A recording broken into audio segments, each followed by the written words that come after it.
Final speaker for today, before all of our socializing, is Bob Boucher, who's a Milwaukee Riverkeeper from Wisconsin in the United States. And he'll be talking about creating the superior bioconservancy and modeling beaver restoration benefits. Take it away, Bob. Thank you.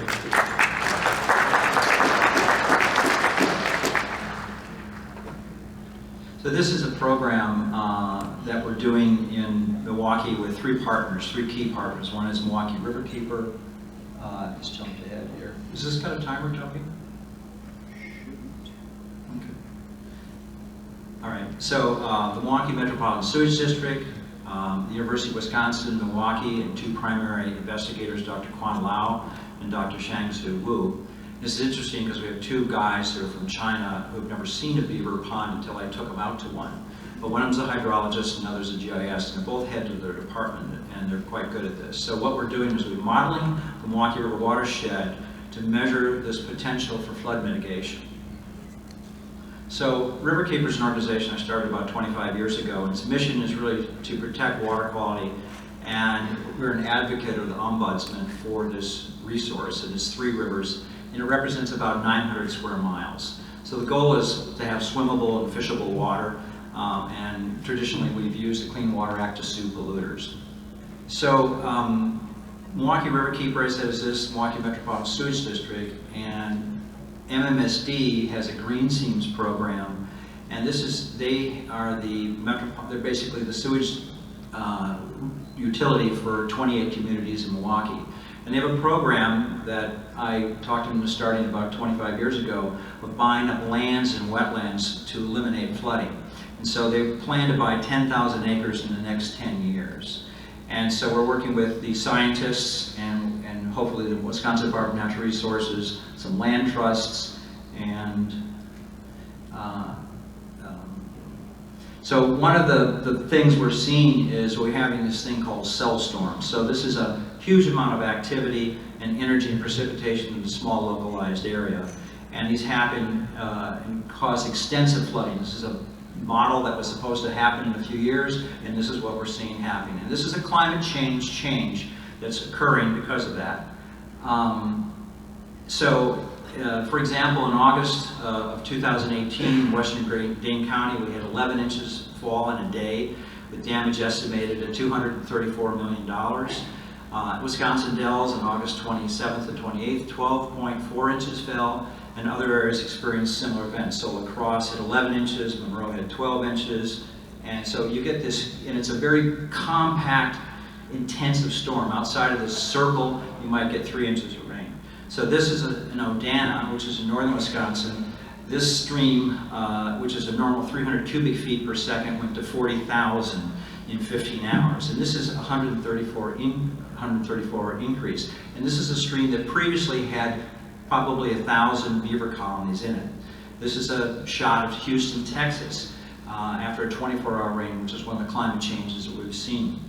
And one of the things that we saw in pre-settlement, in at least the western Great Lakes, this is prior pre-1600, beaver colonies dominated the rivers and the streams of the Milwaukee River Basin, but also all throughout the system. So this is what, there were a series of stair steps. And so these stair steps establish over generations, these wetland complexes forms these gradients. So we had these upwellings, we had a lot more water retained on the land, and the health and stream complexity and the productivity was much higher. This is a picture taken at the same moment showing a stream up in northern Wisconsin where one is running muddy, where there's no beavers on it, and as it comes out of a beaver pond, it's running clear. So the sedimentation and the stabilization of the system. The potential for western wetland restoration in the Milwaukee River watershed and for flood attenuation is significant. So the watershed has 68,000 acres of wetlands, or 12% of that.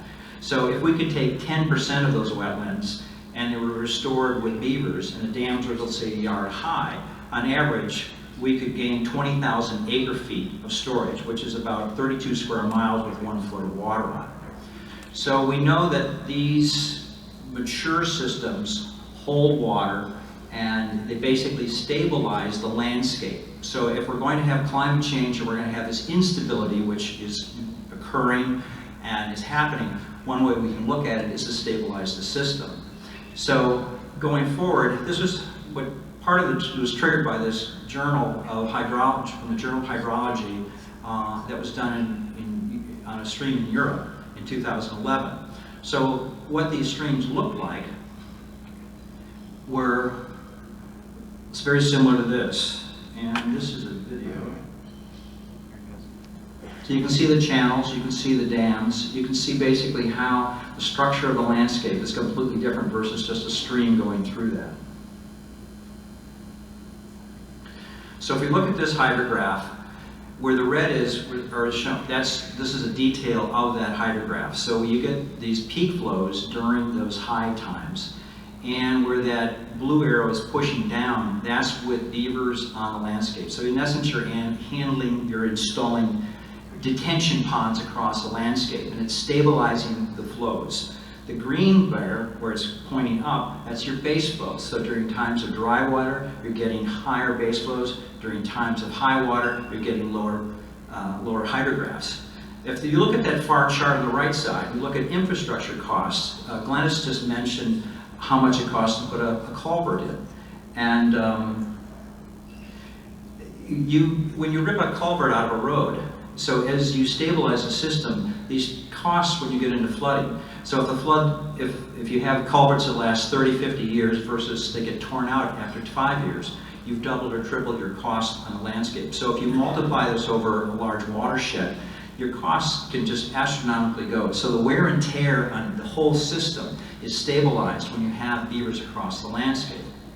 So we're doing this study.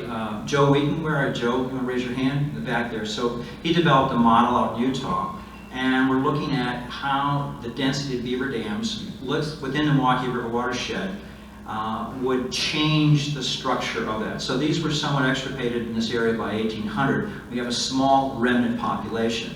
We have reliable water sources, and we have riparian vegetation that is suitable for beavers, and we have ideal hydraulic conditions because we have low gradient, and we have high rainfall, and we have and so we're using this geospatial data, which is a BRAT, which is called Beaver Restoration Analog Assessment Tool, to look at the system and change it. So these figures represent some of our preliminary work. So we're looking at 10-meter resolutions and digital elevations, which is our DEM. And so we're looking at the vegetation types using this data bank called Landfire. And this is something we have to tweak in because it's modeled a little bit differently for Utah than Wisconsin, because our vegetation gradient, and we have organic soils versus mineral soils, so there's some changes. But on the far right side there's some drainage networks of the watershed. So we're using USGS hydrological hydrograph data sets. The one thing that we are tweaking is the vegetation, because this uses a model where you're looking at vegetation within 30-meter buffers along the river or 100-meter buffers. And so you are looking at from a habitat suitability. So how many places could you have beavers given what's there? And then of course we have to take into who owns the land. But we do have a resource in that MMSD actually has the money and has the checkbook that they are willing to buy up to 10,000 acres. So we have the ability to approach the landowners and buy our way in, so to speak.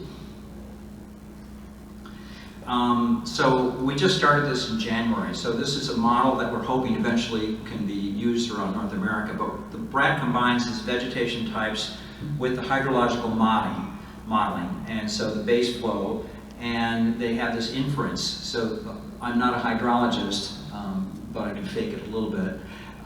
But Joe Wheaton might be someone who you could talk to about this and get some more detail. But we're working this through for our landscape. So it looks at how many dams you could have for the intensity of those. So the preliminary results show how many places with historic vegetation and with existing vegetation. So these green, there's, back here, there's the medium and the red on the slide on the right. If you look at the medium complexity, and then the green areas are places where we would have potentially a high probability of being successful with having, let's say, up to 3 to 5 dams in a complex. So the current task that we're using is taking this hydrological modeling and doing, this is a calibration, so we're looking at past rainfalls and the hydrograph processes, and then the beaver dams will be modeled as reservoirs with density formation using the BRAT model. So in essence what we're doing a simulation of if we had, let's say, 100 of these ponds in and we put a 1 meter beaver dam across this area in the small catchments, what would change in terms of flooding and how would that benefit?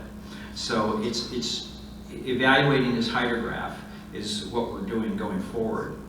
And so you do some model configuration, which they did the setup so they condition the stream by definition, and then there's a delineation, which is shown on the right side where the stream course goes through.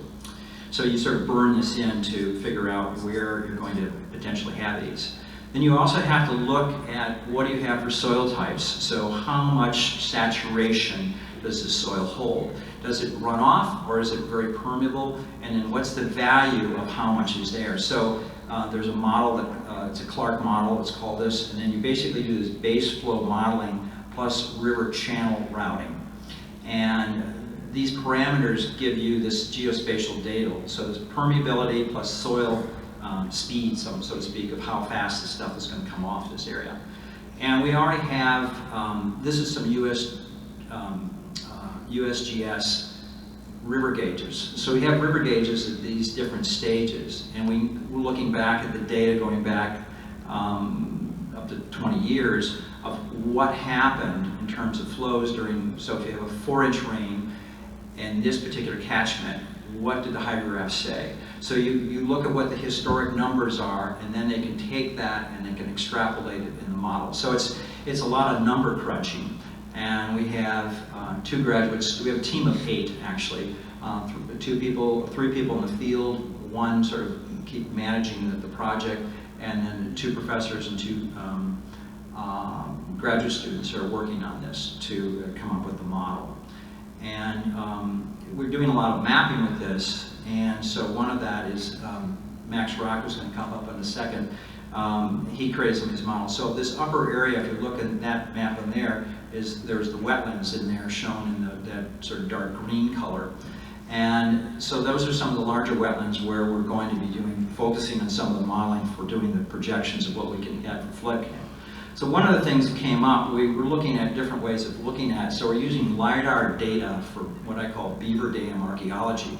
So archaeologists in Wisconsin, we have a lot of these effigy mounds, have been using that data to go out and find these effigy mounds. So on the right there's a picture of a drawing that was done in 1912, but if you take the LiDAR dart beneath it, you can see these panthers and these thunderbirds that use them. So this will pick up an image maybe a foot or 2 feet off the ground.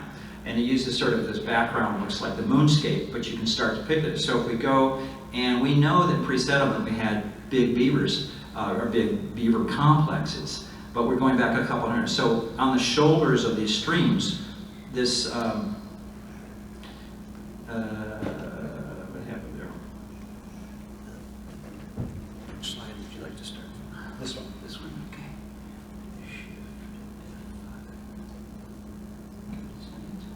Thanks. So we're going to look on the shoulders and see if we can find these middens that are off on the sides to say, okay, they probably were here. So that's one of the things we're going to do. And Max, you want to share this part? So I just kind of want to talk about how GIS and ecological restoration kind of go hand in hand. And I want everyone to know that we can better understand biogeography and the distribution of animals and vegetation on the landscape using this tool. We can also visualize and assess pre-settlement vegetation on the landscape and aid in what we call beaver archaeology, like Bob was talking about with the LiDAR imagery. By combining a multitude of different geospatial data, GIS can help put a map that conveys suitable habitat for beaver. LiDAR also aids in beaver archaeology, as you can see here. This is Lincoln Park in Milwaukee County. It aids in beaver archaeology with high-resolution data that we can see topography of the landscape can be similar throughout wetlands in the area and streams where beaver were and could be in the future. This is what we're using for our research field work. And we go out in the field and we can visualize the area that we're working on and drop points and physically add pictures to those points and work with our team members working at the university or at the RIVERKEEPER, and we can share all this data in real time. And this picture in the middle here actually depicts the Lincoln Park that the LiDAR was just depicting, and you can see the red dot, and that depicts where the beaver lodge is, as well as the dam. And then the green is all of the beaver cuttings, new and old. And this really helps because we can visualize this and put this into we can lay it over LiDAR imagery, we can lay it over different layers within GIS, and it really does aid in our research in whole, especially with our field work. Thanks. The other part of that is it takes, so in your people's observations sometimes vary, so when a person lays in there and shows the picture of the beaver lodge there, but anyone in the team has access to it, so a different person can go to a different site and they have the image and then your notes are right in there. And so it's a pretty good tool, and it's pretty easy to use. The other thing we'll be doing within the watershed, we're going to eventually have a workshop for the various counties and the DNR personnel on using pond levelers, and we will probably use some beaver dam analogs, especially in some intermittent streams, to see if we can get restoring some of the wetlands throughout the system. And so we're hoping the DNR works with us so they can help us do that. But the thing that is probably the driver here in terms of economics, as Glynis was referring to, is that, so this is a floater simulation of what Milwaukee would look like with a 12-inch rain in 24 hours. So I may not be able to get the mayor interested in biodiversity or in clean water, but when I tell him this is what your city will look like if we have a 12-inch rain, and I said I can help you with beavers, I have his attention and I have his ability to call the governor and say maybe we should do this and protect these animals and look at the resource value. And I think we need to also institutionalize pond levelers as a system of what I call landscape plumbing. And that's one of so this is the project that we're working on, but to extrapolate that, we're hoping that the results of this would help everybody in this room, and those of you in England also who are looking at flooding, to look at this as one of the major solutions that we need to do to respond to climate change. So this is Walter Leopold, who is from Wisconsin. This is one of his famous quotes, but basically it says that if we want to look at nature, we need to preserve its integrity, stability, and beauty of the biotic community. And we need to do things that just really help us do that. So this is a big, this is a slide of what I call the Superior Bioconservancy. And this is an ambitious plan to protect and restore the biological integrity and the hydrology of the Lake Superior watershed in the Laurentian Forest Province. The goal is to restore and support its biodiversity, genetic exchange, ecosystem services, and evolutionary processes for future generations. So this plan I'm talking about, this is a healthcare plan for this bioregion of the planet, of the Earth. Lake Superior is the largest and purest freshwater lake in the Western Hemisphere. As such, it's critical that we protect its ecology and watershed from ruin. So the Laurentian Forest Province is what we commonly refer to as the Northwoods in the Midwest. It's a bioregion that includes the western Great Lakes and parts of Michigan, Minnesota, and Wisconsin, and Ontario. This is a high carbon landscape that has demonstrated a capacity to recover its primary features. So this is also an area that hasn't had much agriculture, and as such the land is primarily forested. So it's also a headwaters of life, and that in this carbon landscape, that resilience that the planet has to significantly draw down atmospheric carbon has been present. And so it follows that up, to help us combat climate change, we need to restore and expand our forest capacities to remove carbon from the atmosphere. Forests are carbon sponges and can significantly lower the levels of CO2 carbon. So old-growth forests store more carbon and support greater biodiversity than younger forests do. And so our effort really is a collaborative effort.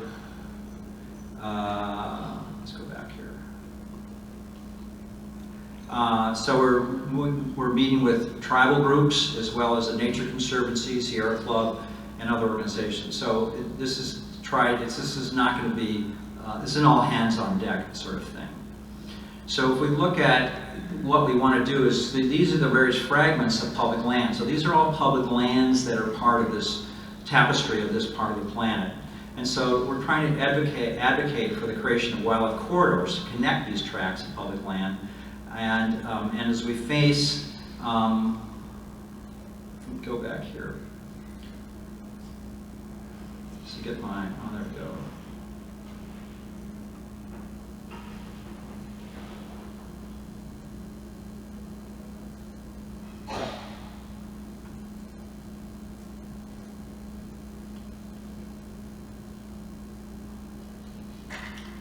Technological, no, here, I'll go there.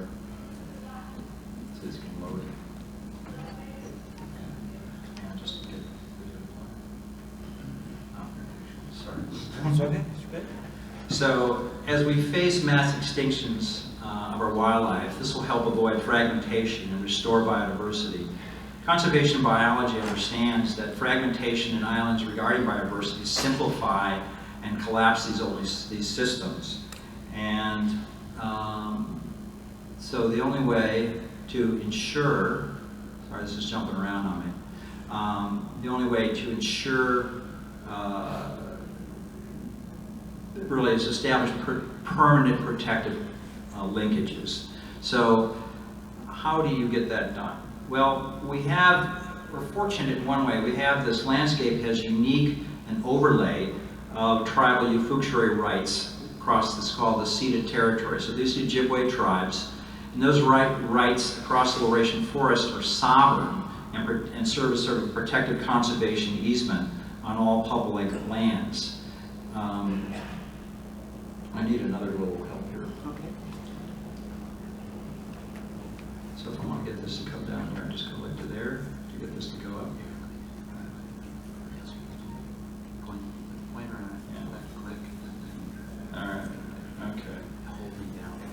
Okay, so this land has these covenants. And what they basically, ufukshari translates to the fruits of the land. And the tribes have fought for this, and this was unique in the United States in that they have said that when they sold these lands, we're going to keep this right to go into this land. And they held out to do this. And there's 11 bands. In fact, they have their own sort of tribal DNR of about 80 people that cover this area, and they look upon this as their deeded conservation easement to go and gather, whether it's to hunt deer or to gather wild plants. And so the states have not recognized this, and they've gotten into fights over this, but every time tribes have gone to the court, they've won in the Supreme Court. And so in essence, it serves as sort of a right to do this, and they have this relationship to the land to uphold those covenants. And so if you have the rights to the land, it basically says simply this: if that's the fruits of that land or an orchard, that the caretaker of that land, and this is only on public lands, that the government cannot take those, cut that orchard down and remove the rights of the capacity for that land to give a fruit. So you cannot clear cut an orchard and keep your part of the bargain. So that's one of the basic concepts of protection of this land. So this map illustrates really the overlay of the Superior Watershed in this Laurentian Forest Province, the Northwoods, ceded territory, wolf range, and public lands. And with that, the two keystone species are critical for protecting that. So the ecosystem engineer, by building wetlands, trigger the trophic cascades of productivity and species richness. So all these species, and wolves are the other keystone species that are here, and this wetlands also basically stabilize the entire hydrology of Lake Superior. And by stabilizing that, it purifies it. These various dams, these are gardens of productivity for insects, reptiles, amphibians, fish, birds, mammals. And in some ways, they actually work like sewage treatment plants of keeping the productivity of the evil stuff that mankind produces and breaking it down over time with the bacteria. So these complexes, these filtration systems are very effective at reducing flooding, storing carbon, and provide habitat in the mosaic of plants and animals in the landscape. So here's a picture of Voyageurs National Park and the density of beaver colonies there. Steve Wendell's, Steve, you want to raise your hand here? He's the biologist up there who studies beavers, and this colony density is what we could have potentially in terms of carrying capacity for the land. And so here we have about 32 beavers per square mile. And the Northwood's similar, but would not quite reach to that level. So these complexes increase, each of these wetlands, as people have talked about in here, they increase the carrying capacity for the whole landscape. And as ecosystem engineers, they provide the quality habitat and provide the important ecological services. So it's estimated the water table was as high as 1 meter higher in this region with beavers prior to 1600. So of course we're getting waterfowl. In a Voyageurs National Park, what is interesting in that map I showed you before, there's 31 great blue heron rookeries, and they are all in beaver ponds. So the symbiosis of living together that beavers bring in this richness. So you have sort of this engine of beaver colony structures. In that case, you're getting 100% of the 31 rookeries that are all in beaver ponds. In an osprey nest, 82%. And this is from some of Steve's research. The other thing that you get in here is if you look at all the different predators that are there, that beavers create this abundance of flora and fauna that increase that carrying capacities, and predators kind of create a counter pressure to regulate the structure.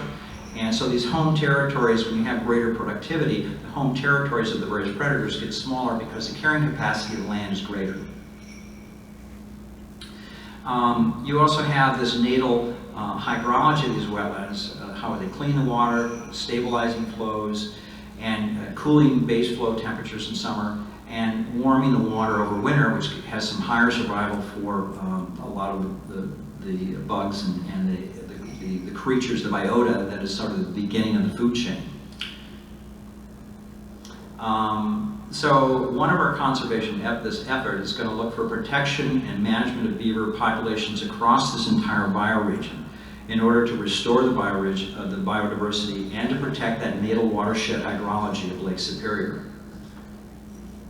So across this area, also the recovery of wolves and beavers is critical for preserving that water quality and forest health.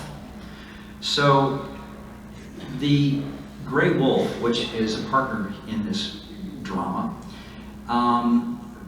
has had a very successful recolonization. This is the largest successful recolonization of a large predator, I think, on the planet currently. So we went from less than 200 animals in 1973 to right now we have over 4,400 wolves across this landscape. So what it tells us is that this land is still permeable and is still biologically intact enough to allow for a full restoration. So Tom Gable studies wolves up in Superior National Park. So the tribes, the Ojibwe, consider him a brother, and they have, in their origin story, they look upon the wolf as their demise or their success is tied directly to the wolf, and so they have a taboo, and they believe to protect the wolf.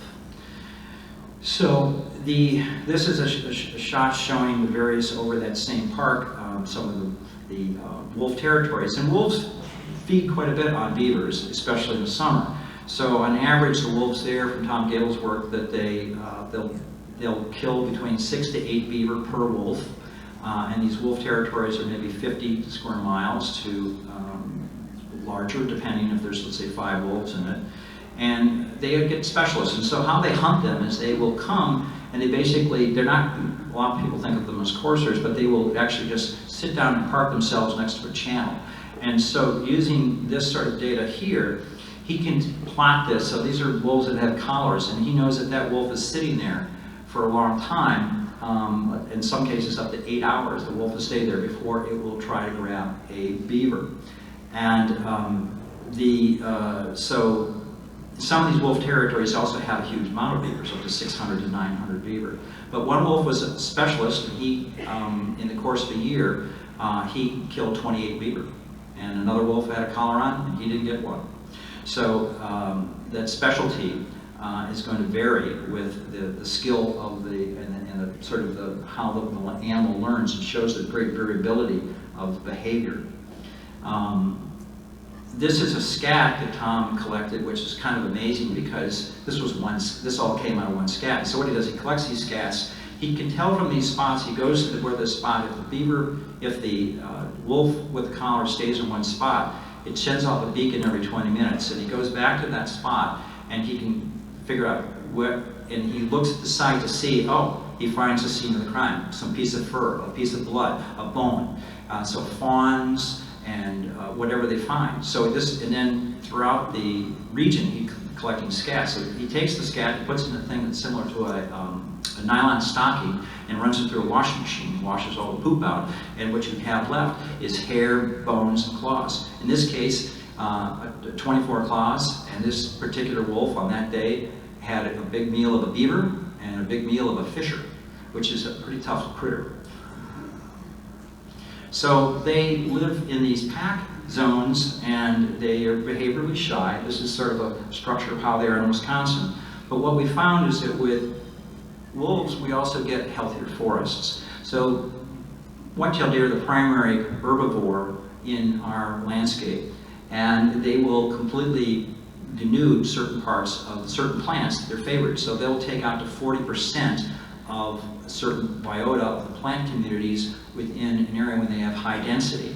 But when wolves are there, they change their feeding behavior around, and they move quite more rapidly. So there's been a direct trophic cascade effect. So if you go back to the slide, in the center area of that slide, say where the wolves have a rendezvous area, in that area you're getting this regeneration of trees that haven't been there. So white cedar, Canadian yew, and another species. And so this is actually almost like an immune system for the forest. So there's the saying that the enemy of my enemy is my friend. And in that case, the wolf is the friend of the forest for its health and its biological integrity. So there's been a number of studies looking at these trophic cascades of how wolves have changed that. So if we're looking at land health, and we look at this whole area, so the public land governing agencies and elected officials need to refocus on restoration and preservation of our vital landscapes. We cannot afford to continue with business as usual. I mean, everyone in here, I think, recognizes there's been really no political leadership around climate change and reacting to biodiversity and some of the crashes we have. But there needs to be pressure from groups like this to push for federal, state, and county agencies. In the past, they've been sort of extraction enablers, and for timber or agriculture industries. We need to have our damaged public lands and our land assets not embezzled, but we need to have them for our children's inheritance. So how much land are we talking about in this landscape? It's actually surprising. So we did a little math, and we added it up. And what we have there is Wisconsin public lands, we've got 6 million acres. So that's divided into county, which is significant, state forests, and county and federal forests. And we looked at Michigan, and they have another almost 3 million. Between the two, we've got 5 million acres with the state and the national forests. And then Minnesota has quite a bit more. It's 12 million acres. And so when you add this up, you look at the public land across this landscape, we're looking at, and the Laurentian forest itself that area that I showed you is 88,000 square miles. But the public land in it is 23 million acres between the state of Minnesota, Wisconsin, and Michigan. And really haven't calculated the Ontario side yet. But we've got 36,000 square miles, or it's 41% of the landscape. So it's larger than Indiana, it's larger than Maine, it's larger than Austria.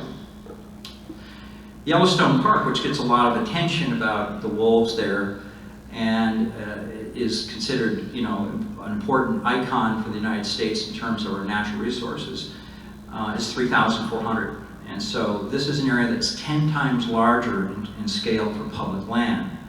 And the Northwoods has 4,400 wolves, 8 times as many as Yellowstone, and so it's they're 528. So public and private landscape managers we need to create incentives to adequately manage the health of our public landscapes. And those taxes or incentive policies can finance measures designed to save ourselves and the planet. The carbon market is a big market of potential, and that fossil fuel use needs to have offsets from the carbon emissions. For example, if we take a model like taxes, the taxes used in tobacco, the same approach could be applied to fossil fuel usage to pay for conservation incentives, to create wildlife corridors on private land, for example, because if we don't have genetic exchange, we're at a point right now where we have the integrity of the land is good enough, but we need to stitch the pieces back together again, and we need to have permanent protections for those corridors, and we need to have old growth, because that, if we're not going to, the cheapest, simplest things we can have in this bioregion is let the trees grow over. So if we take there's one state forest in Wisconsin, it's called the Northern Highland State Forest. It's 234,000 acres. So a rough estimate of the yield, so California has a carbon market. If we took those trees and we put it in the carbon market, and we put it through the auction, we would yield in the approximately $150 million, which could be used to finance this, could also be used for restoration, could be used for looking at biodiversity and our carbon on the landscape is the most valuable thing we need to do for ourselves and for future generations. We have to think out 500 years. So you could finance the programs by selling the carbon, and that atmospheric carbon is really the breath of life, and that's in many ways all we have. So I'd like to thank you for this, and this is fundamental to life and the planet. We're all in this boat together, so we have to work together. Thank you.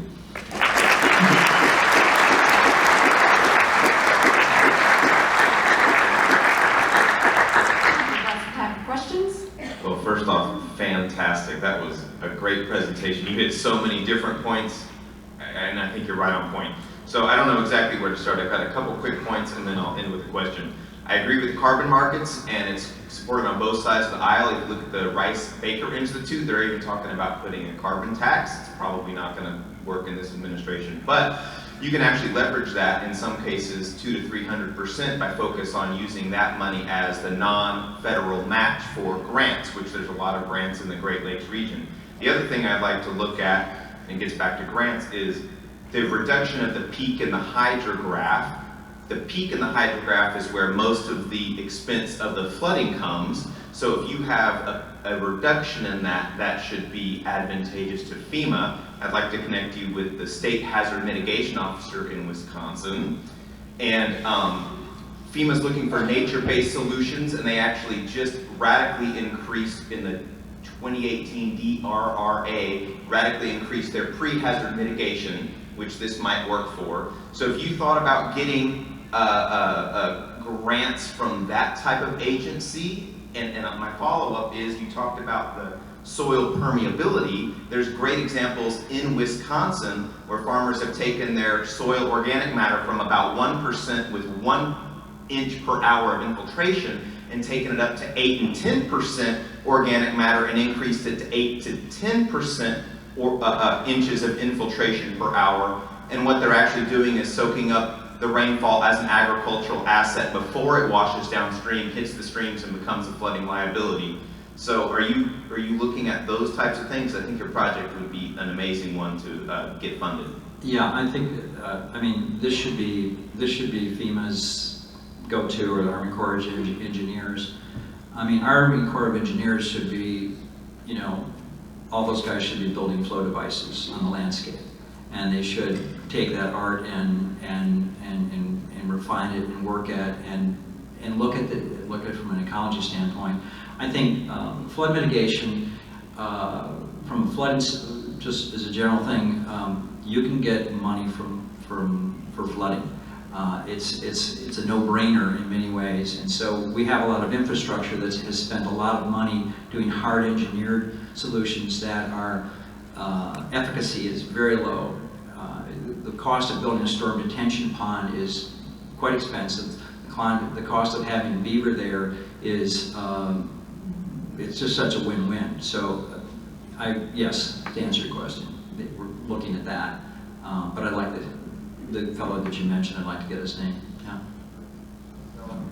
Yes? So I had a couple points to ask you about. The first is, once beavers go through the food supply in their pond, they have to move on, and that might take anywhere from, what, 2 to 5 years perhaps, depending. And then, so are the average watersheds that you're looking at, are they big enough that there's going to be a constant ebb and flow of active colonies versus abandoned ponds? And then you hear from most towns can tell you stories of either their community or neighboring communities where highways or roads were washed out because a beaver dam gave way. And I would presume that intact colonized beaver dams tend not to give way, but once the colony has left and the dam isn't maintained, then it's more likely. So when you talk about utilizing pond levelers throughout this scenario, does that also include doing something like that, or doing a gradual, almost elimination of the dam in the abandoned areas? So it's a kind of complex question. We're looking at enhancing habitat areas where we have areas where we can create larger complexes. So planting aspen or willow will be down the road, it will be an element of this. And when dams are being created, if we're seeing recolonization, let's say in this MILWAUKEE River watershed, the intention is that we are kind of like Ghostbusters, ready to go. And in other words, if we're going to eliminate conflicts and potential naysayers, to have flow devices installed, or looking at areas and monitoring them in essence to avoid conflict. So it's a little preemptive. We're looking at it to sort of be like a fire department for this, so that if issues do come up, we're ahead of the game rather than on our heels. So that's the intention. As to what the beavers are going to do, they will let us know as they will. You know, the predictability of this is they're in charge of that part. So we'll see how it plays out.